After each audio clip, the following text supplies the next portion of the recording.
Hujan deras yang mengguyur wilayah Kecamatan Moncongloe, Kabupaten Maros, Sulawesi Selatan selama sepekan terakhir menyebabkan sejumlah ruas jalan dan pemukiman warga terendam banjir.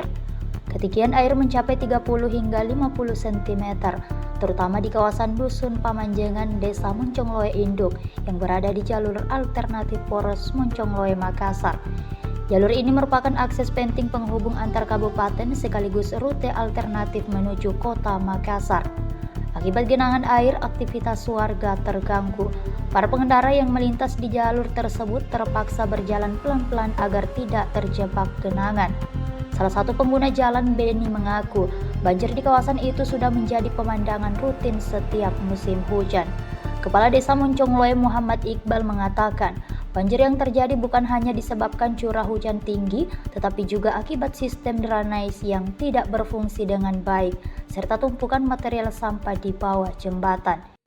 Pak, sudah berapa lama Pak terjadi banjir di sini Pak? Jadi di Desa Moncongloe itu, khususnya Kecamatan Moncongloe ini, poros kurang lebih sudah hampir 1 minggu. Iya. Ini faktor apa Pak? Apakah curah hujan yang tinggi atau drainase yang bermasalah? Faktornya, salah satu faktor ya mungkin curah hujan yang tinggi. Ya, kemudian juga disebabkan adanya kiriman sampah material di jembatan, sehingga saluran air itu tersumbat.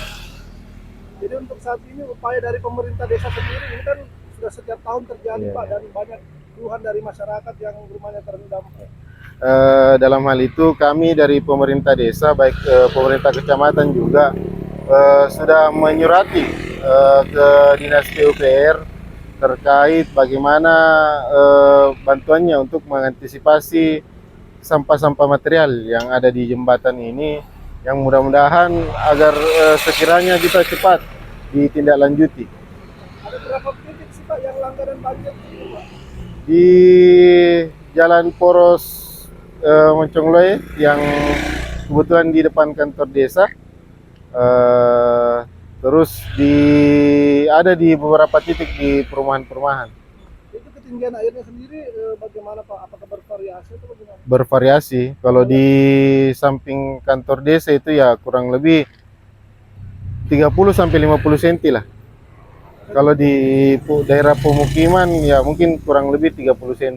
Dan itu tiap hari dilalui oleh pengendara ya Pak? Tiap hari dilalui. Itu dilalui ya hampir lah semua warga, baik dari luar Kabupaten Maros, warga Kabupaten Maros semua dilalui. Itu jalur penghubung menuju kota Makassar juga ya? Jalur penghubung, kebetulan yang itu jalur penghubung antar provinsi. Kalau yang itu jalur alternatif provinsi. Download Tribun X sekarang, menghadirkan lokal menjadi Indonesia.